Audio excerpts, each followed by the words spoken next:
Madame, mademoiselle, monsieur, bienvenue à Metro News. Voici les principaux titres qui seront développés aujourd'hui. Les États-Unis encouragent les acteurs à entamer des discussions sans conditions préalables en vue de la formation d'un nouveau gouvernement. L'ambassadeur Michel Sisson a aussi fait remarquer que la mission du navire USNS Comfort est purement médicale. Le bras de fer entre l'État haïtien et la Sogénère se poursuit. La lettre de crédit de la BRH en faveur de la compagnie va être suspendue. Après plus de 2 mois de blocage, les activités commencent à reprendre au niveau de la région métropolitaine de Port-au-Prince. Le commerce, les transports en commun et les banques commerciales ont fonctionné normalement ce mardi.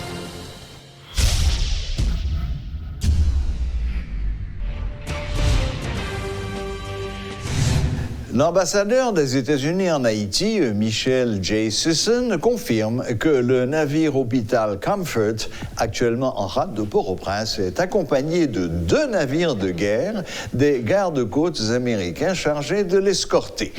Annonçant que les consultations débuteront mercredi à la base Amiral Killick de Bizoton, la diplomate annonce d'ores et déjà des rotations d'hélicoptères entre la terre et le navire pour le transfert des patients devant être opérés. Elle a fait remarquer que la visite du Comfort à Port-au-Prince n'a rien à voir avec la conjoncture politique actuelle et n'est qu'une mission purement médicale.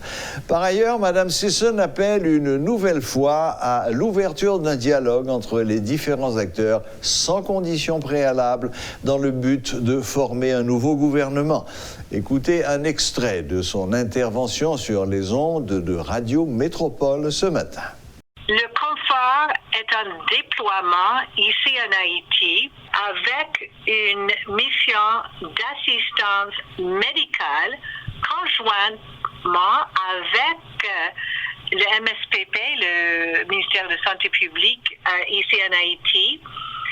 Et nous avons des équipes médicales du navire hôpital Concorde qui se rendent ici en Haïti avec le but de donner accès aux services médicaux gratuits à la base de la garde-côte haïtienne, Killick, et à bord du navire hôpital. Est-ce qu'il y a des officiers qui sont uniquement à bord du bateau, en plus des médecins militaires, pour la protection du bateau ou bien la protection de l'équipage? C'est un navire hôpital avec un grand nombre de chirurgiens, des médecins, des infirmières américains. C'est la 5e fois que le Confort a rendu visite ici en Haïti. Beaucoup d'Haïtiens peut-être vont reconnaître le nom de Confort parce que le navire hôpital était ici en déploiement juste après le séisme de 2010.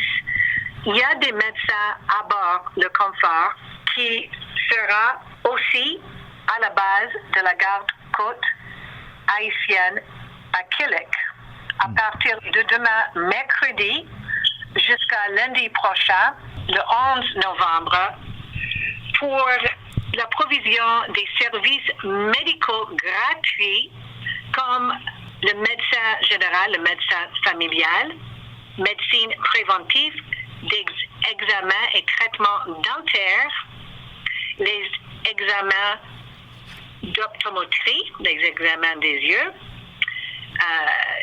Il y a des spécialistes en pédiatrie pour les enfants, dermatologie, santé féminine, thérapie physique, etc.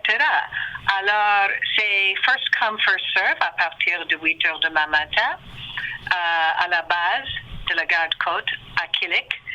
Et en plus, par voie du MSPP, par voie du ministère de la Santé publique, il y avait déjà des recommandations de tous les grands hôpitaux de la région, du département de l'Ouest et évidemment à Port-au-Prince, pour les cas spécialisés, les cas urgents, pour les interventions chirurgiques Alors, il y aura, et vous allez voir, des hélicoptères qui vont faire le va-et-vient pour transporter ces individus qui vont bénéficier des interventions chirurgicales spécialisées à bord du navire hôpital.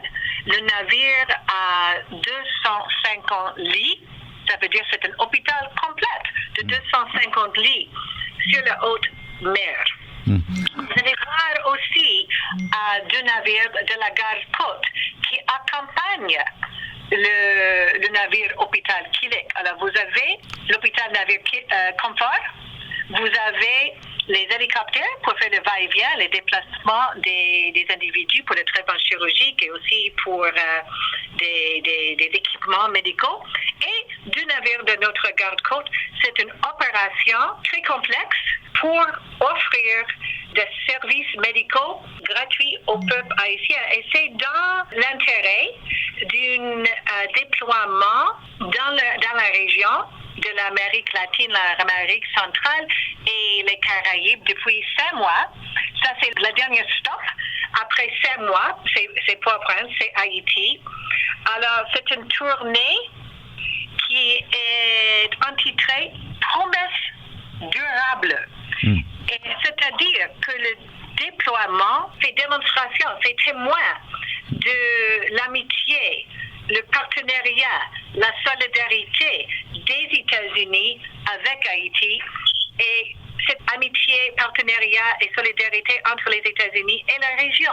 Les États-Unis continuent d'exhorter les acteurs politiques, les acteurs économiques et les acteurs de la société civile ici en Haïti à entamer sans délai ni conditions préalables un dialogue inclusif en vue de définir et de mettre en place un gouvernement efficace qui peut servir le peuple haïtien et qui peut répondre aux besoins économiques, sociaux, humanitaires du pays.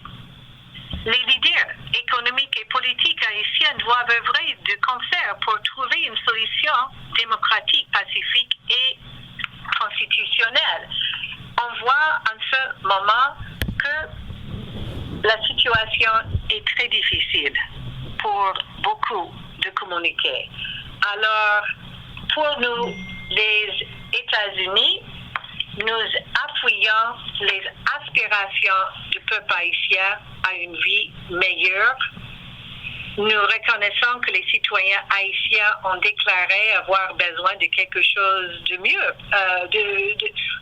On voit la détérioration de la situation économique et une crise humanitaire assez urgente. Vous avez vu la semaine dernière la déclaration de l'administrateur Mark Green de l'USAID sur la situation en Haïti en réponse à la détérioration des conditions de sécurité alimentaire que nous avons annoncé. La distribution de 2000 tonnes métriques d'aliments de notre stock d'urgence de USAID prépositionné ici en Haïti, qui sont une partie de notre stratégie pour le soutien humanitaire additionné aux 20 millions de dollars d'aide alimentaire de notre exercice budgétaire pour cette année en cours.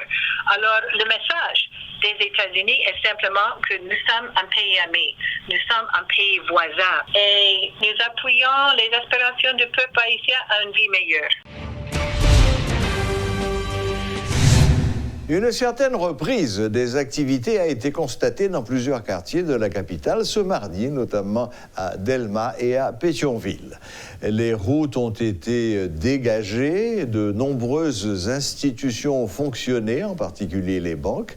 La circulation était fluide, les petits commerçants ont gagné les rues dans ce climat apparemment calme pour tenter d'écouler leurs produits.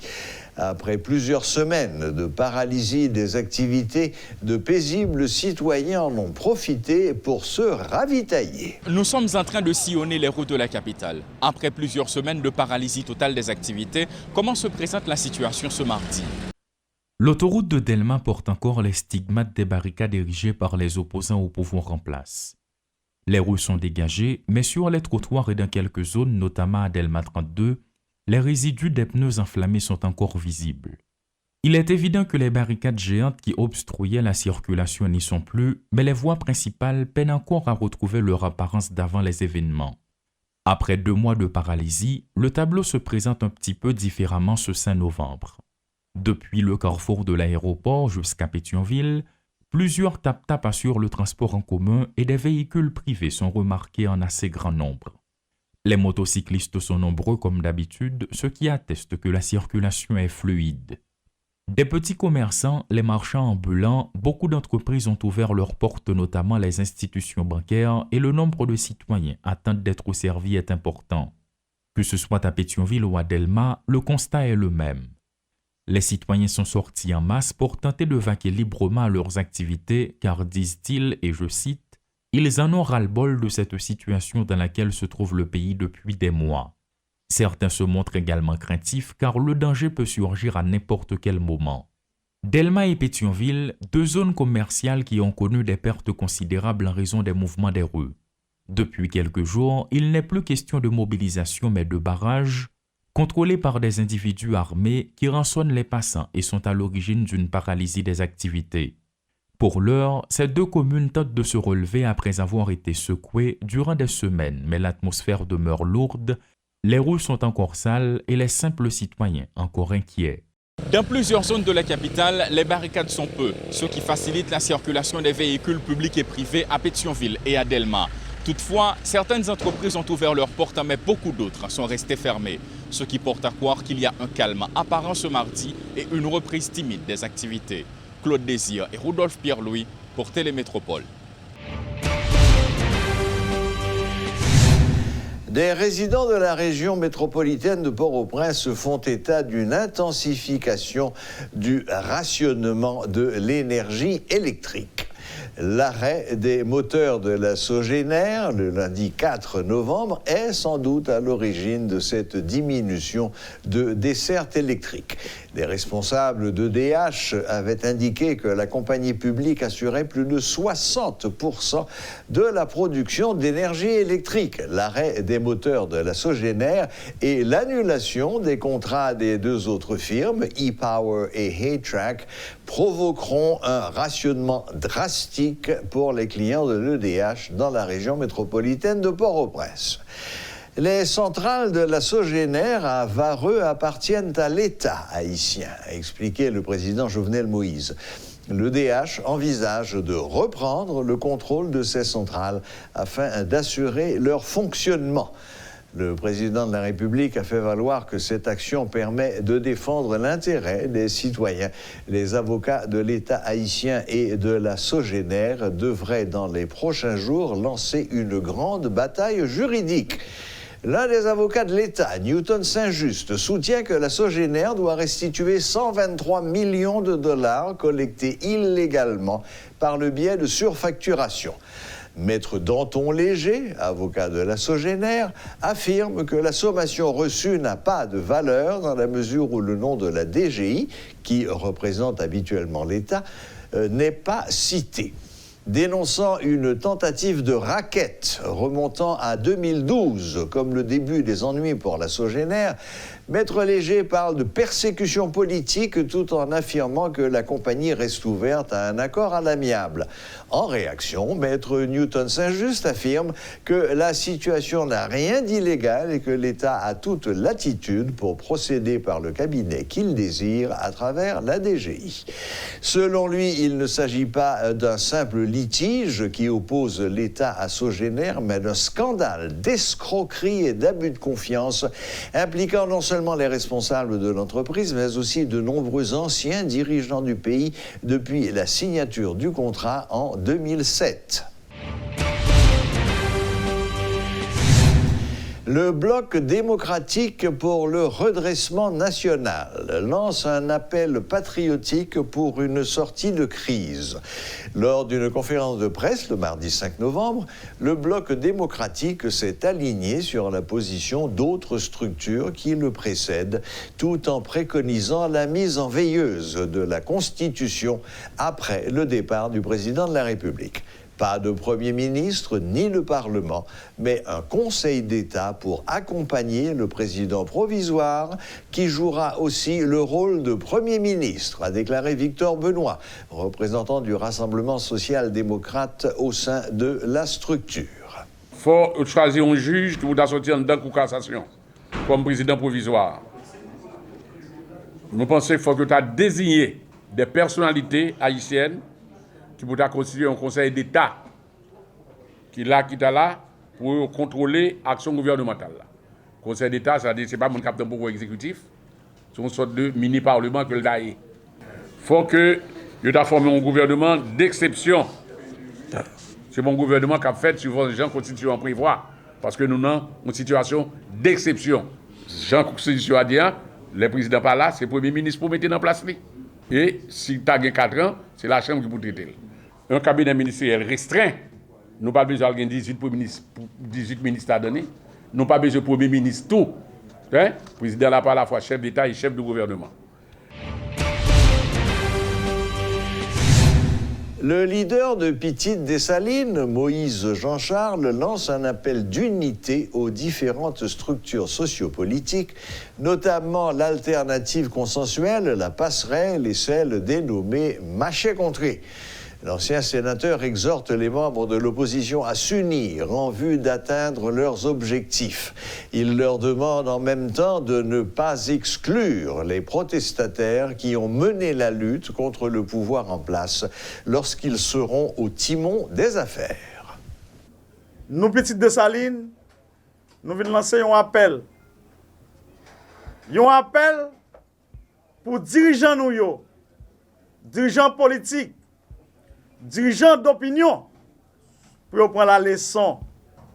Ça fait longtemps que nous te parlé. Le peuple attendait nous te suivre nous. Je dis au peuple à parler. Il faut nous attendre autour. Il faut nous donner la raison. Le peuple a demandé pour nous unir nous. Des barricades, pas de différence. Entre un médecin avec un ouvrier. Pas de différence. Entre un Petite Dessalines avec un Lavalas. Yo uni yo. Mais pour qui ça? Alternative, passerelle, marché contré. Nous ne faisons pas commun pour nous résoudre le problème. Et ça nous vient parler là. Toute alternative. Il faut refléter malheureux, ouvrier, médecin qui campent derrière de barricades. Il faut entendre des revendications. Il faut que toute alternative li refléter image citoyen de bonne volonté qui chita la caillou pendant 2 mois, pendant 3 mois. Ça me le dit pas là. Toute alternative qui reflète image moun sa yo, Petite Dessalines a pladal. Toute alternative qui pas refléter bagay ça, Petite Dessalines pas pladal. Et c'est ça me te vinn di matin. L'ingénieur agronome Henri-Christian Louis estime que les différents acteurs politiques doivent s'asseoir afin de trouver une meilleure solution à la crise. Monsieur Louis croit que toutes les propositions formulées par les partis politiques et les membres de la société civile doivent être mises ensemble afin de dégager une alternative après le départ du président. Pour venir avec une solution inclusive. Et solution inclusive ça, et côté d'accord avec Maître Benoît, c'est que son solution d'exception liée pour aller vers une transition, mais une transition qui c'est une entente politique, qui doit tenir compte de l'intégration de toutes les forces en présence, et deuxièmement, qui pour offrir une porte de sortie acceptable au président Jovenel Moïse, parce que nous ne pouvons jamais faire ça. Et troisièmement, qui pour garder une approche citoyenne et participative et de refondation et société, et pour capable arriver sur un paix durable. Et si nous t'arrêtons dans l'aspect ça, nous t'avons regardé les 2 genres. Et stabilité, et puis proposition pour relancer le secteur pour être capable de gagner des fonctionnements dynamiques, pour les professionnels être capables de devenir des responsables et pour les institutions être capables de arriver à un point où ils des services réels à la population, particulièrement les couches défavorisées. Base politique et que n'a pas parlé, et l'État capable de venir sous forme de mettre tout le monde ensemble pour venir un document et de sortie de crise et organisation qu'on gagne et marché contré passerelle alternative consensuelle. Mettez tout ensemble pour une solution de sortie de crise qui peut dialoguer avec et pouvoir pour trouver une porte de sortie au président Jovenel Moïse. Et en plus de ça, il faut que tout citoyen commence un dialogue dans les quartiers populaires, les églises, pour tout le monde, les familles, pour tout le monde qui a une possibilité pour dire qui ça ouvre pour Nouvelle Haïti. Même gens que on connaît le mieux passé, que ça a été fait dans l'histoire révolution du Québec.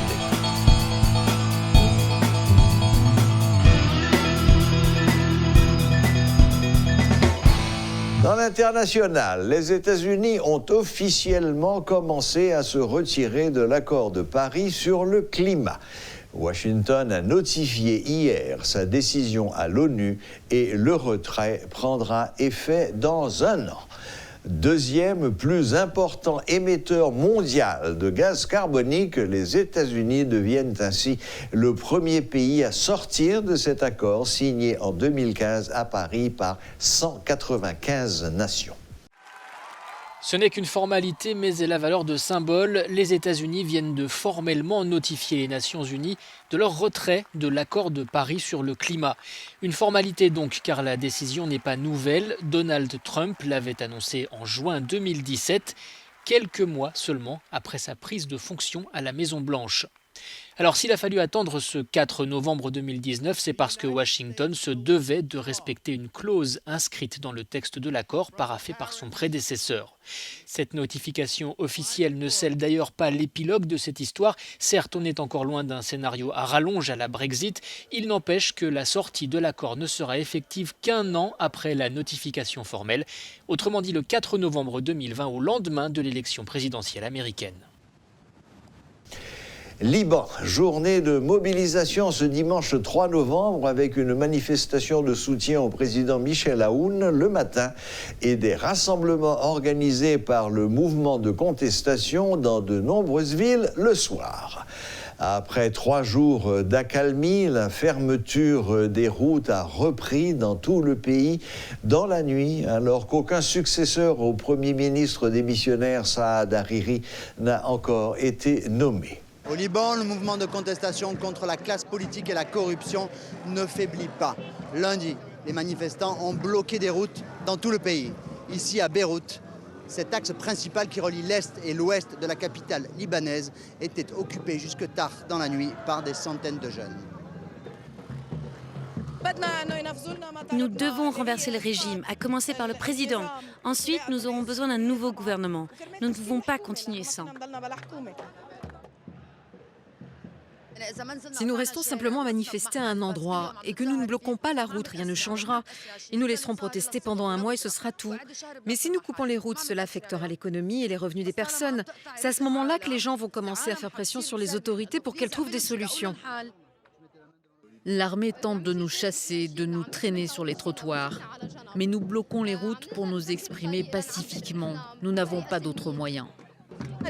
Nous jouons au chat et à la souris avec les forces de sécurité. Chaque fois qu'elles nous obligent à partir d'un endroit, nous bloquons la rue suivante. Et quand ils nous chassent là-bas, nous revenons ici. C'est un jeu, mais ils sont pacifiques et nous aussi. Il n'y a pas de heurts.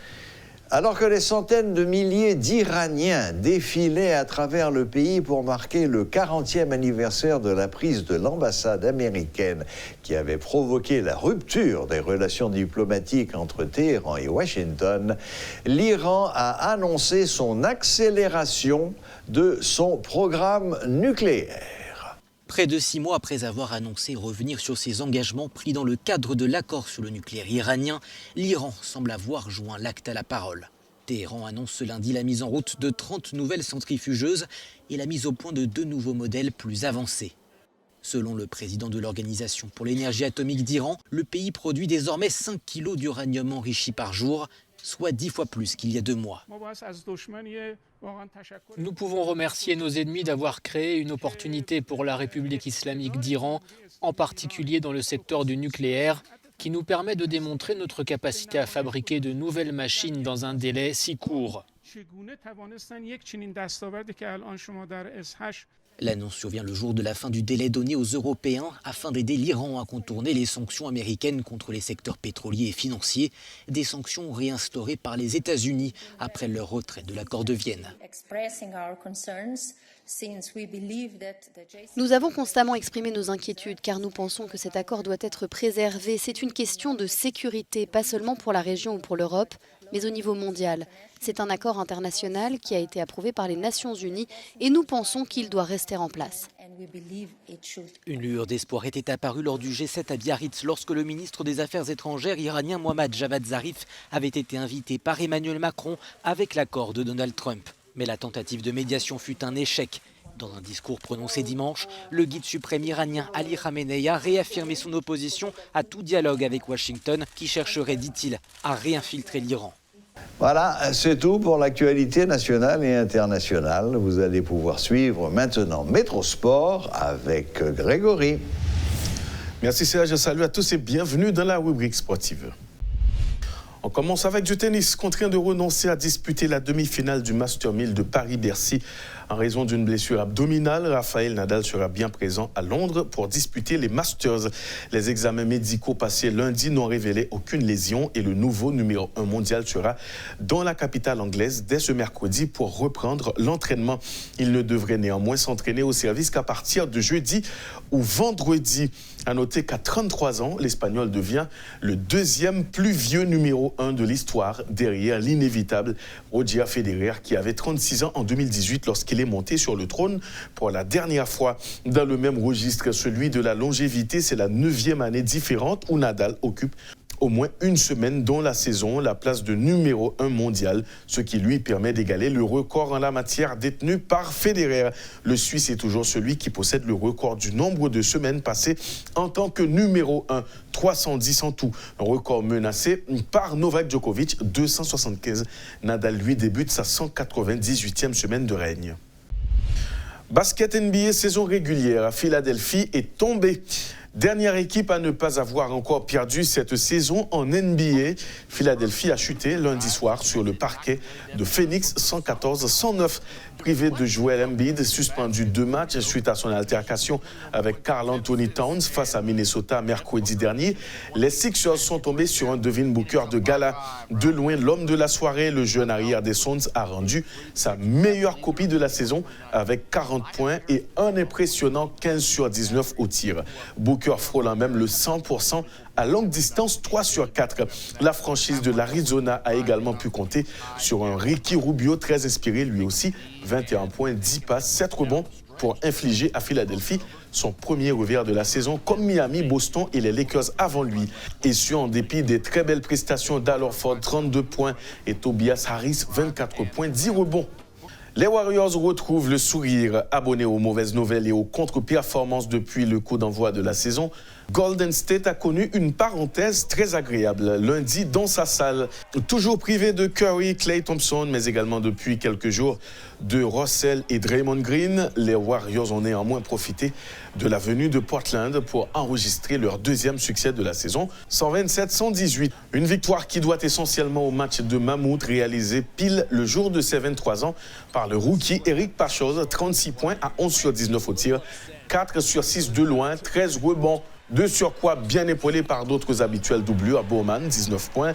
Paul Ely, 16 points pour les deux hommes qui profitent de l'hécatombe dans l'effectif pour se mettre en évidence. En face, Damian Lillard, encore monstrueux, 39 points, et Hassan Whiteside, 22 points, 11 rebonds, ont pourtant tout donné pour enfoncer le champion 2018 encore davantage dans la crise. Mais c'est raté. Harden relance Houston au lendemain de la claque reçue à Miami, 129-100. James Harden a remis les Rockets sur de bons rails en déplacement à Memphis avec Houston. Le meneur superstar des Texans a signé une nouvelle performance XXL avec 44 points, 12 sur 28 au tir, 7 sur 16 à 3 points, 10 rebonds et 6 passes qui a permis à son équipe de contenir jusqu'au bout 107 des Grizzlies accrocheurs. Jay Morant, 23 points, 6 passes, 5 rebonds et Jonas Valanciunas, 10 points, 10 rebonds, se voyait bien notamment profiter de l'absence de Russell Westbrook laissé au repos pour jouer un vilain tour aux Rockets. Harden en avait décidé autrement. Dans les autres rencontres, victoire des Wizards contre les Pistons 115-99, victoire des Nets contre les Pelicans 135-125, défaite des Timberwolves contre les Bucks 106-134. Football, Hellas Vérone, Balotelli, le chef des Ultras, banni. Le Hellas Vérone annonce ce mardi avoir banni le chef des Ultras du club, Luca Castellini, jusqu'en 2030, interrogé lundi sur une radio italienne au lendemain des cris racistes qui ont visé Mario Balotelli lors du match contre Brescia. Il avait déclaré que l'ancien attaquant de Marseille et Nice ne sera jamais totalement italien, expliquant également que les insultes faisaient partie du folklore durant la rencontre. Balotelli avait manifesté sa colère en expédiant le ballon dans la tribune, puis en menaçant de quitter le terrain. Paris Saint-Germain, des nouvelles de Neymar, victime d'une blessure à la cuisse gauche en sélection face au Nigeria. Un but partout le 13 octobre, Neymar poursuit sa phase de reprise. Ce mardi matin, l'attaquant du Paris Saint-Germain a fait son retour sur les terrains d'entraînement pour participer à une séance individuelle avec 2 membres du staff parisien. Jusque-là, le Brésilien se contentait de travail en salle. Son retour à la compétition n'est pas attendu avant la réception de Lille le 22 novembre lors de la 14e journée de Ligue 1. Et puis aujourd'hui, c'était la 4e journée de la C1. Le Rasenball Sport Leipzig s'est imposé sur le terrain du Zénith Saint-Pétersbourg 2-0. Ce qui permet au club allemand d'être en tête du groupe G. Leipzig a vite diminué l'ardeur des fans du Zénith et leur tifo géant. Bien rentrés dans la rencontre, les Allemands ont cru ouvrir le score dès la 14e minute sur une frappe croisée de Halstenberg, mais son but a été refusé sur une très légère main de Nkunku au départ de l'action. Ils ont finalement dû attendre la fin du temps additionnel de la première période pour débloquer la situation. Sur un coup franc de Sabitzer repoussé par le mur, le ballon est revenu dans les pieds du capitaine Démé, qui a placé une frappe imparable, 1-0 juste avant la mi-temps. Un avantage mérité vu leur domination, 70% de possession de balle et 10 tirs dont 4 cadrés à la pause. Comme lors de la première mi-temps, le duo d'attaque du Zénith, Djoubia-Azmoun, a bien combiné, il y a eu des occasions franches, mais tous deux ont manqué d'application et sont tombés sur un Gulaxi infranchissable à la 60e et la 83e minute. En face, le club allemand n'a pas tergiversé pour tuer le match dans la foulée de l'entrée de son buteur Werner. Celui-ci a décalé le précieux Forsberg qui a parfaitement servi en profondeur Sabitzer pour le but du break. C'est le match fou de la journée en Ligue des Champions. Chelsea accueillait l'Ajax Amsterdam. Dès la 2e minute, Quincy Promes ouvre déjà le score en frappant un coup franc excentré côté gauche de manière rentrante. Abraham dévie du pied au premier poteau et trompe Kepa. Réaction rapide à la 5e minute, Chelsea égalise grâce au sang-froid de Jorginho qui prend Onana à contre-pied sur ce pénalty frappé au sol à gauche du gardien. Un début de match complètement fou. L'Ajax reprendra l'avantage à la 20e minute grâce à Quincy Promes, encore lui qui place une petite tête aux 6 mètres dans le dos d'Azpilicueta sur un superbe centre d'Hakim Ziyech venu de la droite. Kepa est battu. 15 minutes plus tard, la réaction sublime but d'Hakim Ziyech qui frappe directement du gauche ce coup franc excentré sur la droite et trouve le poteau opposé pour permettre à l'Ajax de faire le break. Le but est pourtant attribué à Kepa qui a dévié le ballon du bout des doigts. En deuxième mi-temps, l'Ajax assomme Chelsea grâce à Donny van de Beek qui place une frappe croisée précieuse à ras de terre au point de pénalty après une passe d'Hakim Ziyech venu de la droite. Réaction de Chelsea à la 63e minute, cette fois-ci, le club londonien réduit le score grâce à son capitaine en embuscade au second poteau sur un petit centre à ras de terre venu de la droite et touché par Abraham. À la 71e minute, Jorginho va alors donner l'avantage aux Londoniens. À la 71e minute, Jorginho prend encore André Onana à contre-pied et Chelsea revient à 4-3. Incroyable d'autant que l'Ajax joue maintenant à 9. Pour l'égalisation, il faudra attendre juste 3 minutes. Chelsea égalise grâce à James après un corner venu de la droite et une reprise sur la barre d'André Onana signée Kurt Zouma. Score final, 4 buts partout, 2 cartons jaunes pour Chelsea, 5 pour l'Ajax et 2 cartons rouges. Un match complètement fou. Les résultats de cette 4e journée, Barcelone-Slavia Prague 0-0, Zenit 0, Leipzig 2, Liverpool l'a emporté difficilement face à Genk 2-1, match nul entre Napoli et Salzbourg, Valence a écrasé le LOSC 4-1, Lyon s'impose à domicile 3-1 face à Benfica, le match fou Chelsea-Ajax 4 buts partout, match également riche en buts entre Dortmund et l'Inter 3-2 en faveur du club allemand. Au classement du groupe E, Liverpool est en tête après 4 journées et 9 points, suit les Napolitains avec 8 points. Dans le groupe F, la bonne opération est pour le Borussia Dortmund qui a réussi à écarter l'Inter et qui prend donc la deuxième place avec 7 points. Le Barça est premier avec 8 points. Dans le groupe G, Leipzig est en tête avec 9 points, Lyon deuxième 7 points, le Zénith troisième avec 4 points et Benfica en bien mauvaise posture, dernière place avec 3 points seulement. Et enfin dans le groupe H, scénario complètement fou puisque Chelsea, l'Ajax et Valence ont tous les 3 7 points. Lille est déjà éliminé avec un seul petit point. C'est la fin de cette rubrique. Merci de l'avoir suivi. Rendez-vous demain pour une autre sortie.